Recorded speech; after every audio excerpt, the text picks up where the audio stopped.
அனைவருக்கும் வணக்கம். இப்போ லைவ்ல பார்த்தீங்கன்னா லேபிள் அப்படிங்கிற ஒரு வெப் சீரிஸ் வந்திருக்கு இல்லையா, அதனுடைய டேரக்டர் கூடிய அருண்ராஜா காமராஜ் வந்து உள்ள வந்திருக்காரு. அவர் உள்ள வந்து பார்த்தீங்கன்னா உங்க மேல வந்து என்ன லேபிள் வந்து குத்தப்பட்டிருக்கு, குத்தி இருக்காங்களா, அந்த மாதிரி லேபிள் உங்க மேல வந்து குத்தி இருந்தா அது என்னன்னு சொல்லி சொல்லுங்க அப்படின்னு சொல்லி பார்த்தீங்கன்னா அவர் வந்து கேட்கிறாரு.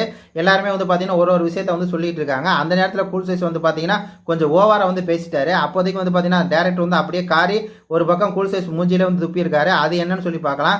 இன்னொன்று வந்து பார்த்தீங்கன்னா விசித்ராமா சூப்பராக வந்து சொன்னாங்க, எனக்கு வந்து நடிகை அப்படிங்கிற அந்த ஒரு லேபிள் வந்து தேவையில்லை, அதுலேருந்து நான் உடச்சி வரணும் அப்படின்னு சொல்லி நான் நிறைய விஷயம் பண்ணேன் அப்படின்னு சொல்லியிருக்காங்க. இது ரெண்டு விஷயத்தை பற்றி இந்த காணொலியில் வந்து பார்க்கலாம். ஃபர்ஸ்ட் வந்து டேரக்டர் வந்து கேட்கும்போது நிச்சயம் வந்து சூப்பராக ஒரு விஷயம் சொன்னாப்புல, நான் வட சென்னையிலேருந்து வர்றேன், அதனால எனக்கு அந்த ஸ்லாங் அதெல்லாம் பொழுது எனக்கு வந்து ஒரு லேபிள் வந்து குத்துறாங்க, அதுலேருந்து நான் மீண்டு வரணும்னு சொல்லி நினைக்கிறேன் அப்படின்னு சொல்லி சொன்னார். அதுக்கப்புறம் ஒருத்தவங்களும் ஒவ்வொன்றும் சொல்லிட்டு இருக்காங்க. இதில் வந்து கூல் சைஸ் என்ன சொன்னார் அப்படின்னு சொன்னாக்கா, இல்லை எனக்கெல்லாம் அப்படிலாம் சொல்லணும்னு ஒன்றும் இல்லை, நீங்கள் கேட்குறனால நான் சொல்கிறேன், அதாவது இவருக்கு கூல் சைஸுக்காக சொல்கிறது ஒன்றும் இல்லையா, ஏதோ அந்த டேரக்டர் கேட்குறனால நான் எனக்கு வந்து இந்த லேபிள் இருக்குது சொல்கிறேன்னு சொல்லி வந்து ஆரம்பித்தார். அப்போ வந்து அந்த டேரக்டர் வந்து டக்கு நிப்பாட்டிட்டார். அப்படிலாம் சொல்ல தேவையில்ல, எனக்காகலாம் சொல்ல தேவையில்ல, உனக்கு சொல்லணும் இருந்தால் மட்டும் நீ சொல்லு, அதை விட்டுட்டு எனக்காக தான் சொல்லணும் அப்படிங்கிற அந்த ஒரு சீன்லாம் கிடையவே கிடையாதுன்னு சொல்லி பார்த்தா அப்படியே ஸ்லிப்பர் ஷாட் வந்து கொடுத்தாரு. அப்படியே கூல் சைஸ் மூஞ்சியே வந்து சுருங்கி போச்சு. அதுக்கப்புறம் இல்லை தம்பி கேட்டாப்புல அதனால நான் சொல்கிறேன் அப்படின்னு சொல்லி பார்த்தீங்கன்னா இந்த மாதிரி ஒரு டேரக்டர் வந்து கனான்னு ஒரு படம் எடுத்திருக்காரு, அதே மாதிரி லேபிள்னு ஒரு வெப் சீரிஸ் எடுத்திருக்காரு.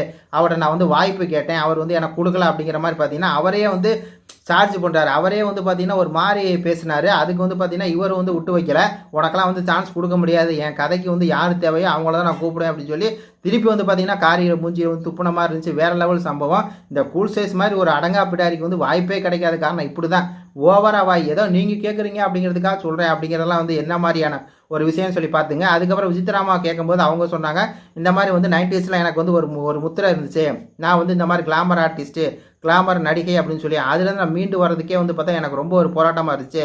அது மட்டும் இல்லாமல் இந்த மாதிரி நடிகைகளுக்கெல்லாம் பார்த்தீங்கன்னா வந்து குடும்பம் சரியாக அமையாது, பொதுவாக நடிகை அப்படின்னாலே குடும்பம் அமையாது அப்படின்னு சொல்லி பேசியிருக்கு.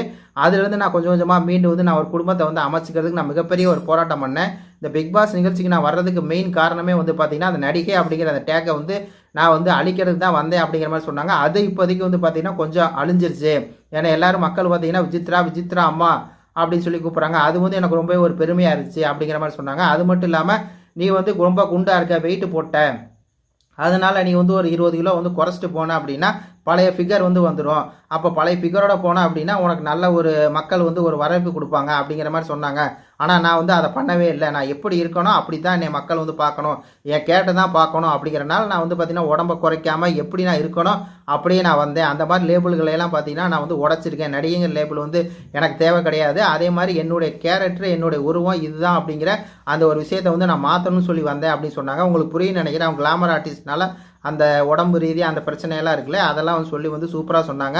வேறு லெவலில் இருந்துச்சு. லேபிள் படத்தை போய் எல்லா லேபிள் சீரீஸ் வந்து விஜய் டிவியில் வந்திருக்கு, அதனால டேரக்டர் வந்திருக்காரு. அவர் வந்து நல்லா சூப்பராக வந்து பேசினார். ஆனால் அந்த கூல் சைஸ் மாதிரி ஒரு எச்சைக்கு வந்து எச்சை காரி தூப்புன மாதிரி ஒரு விஷயம் வந்து பண்ணார் பார்த்தீங்களா, அது வந்து சூப்பராக இருந்துச்சு. இது பற்றி கருத்துக்களை சொல்லுங்கள். நன்றி, வணக்கம்.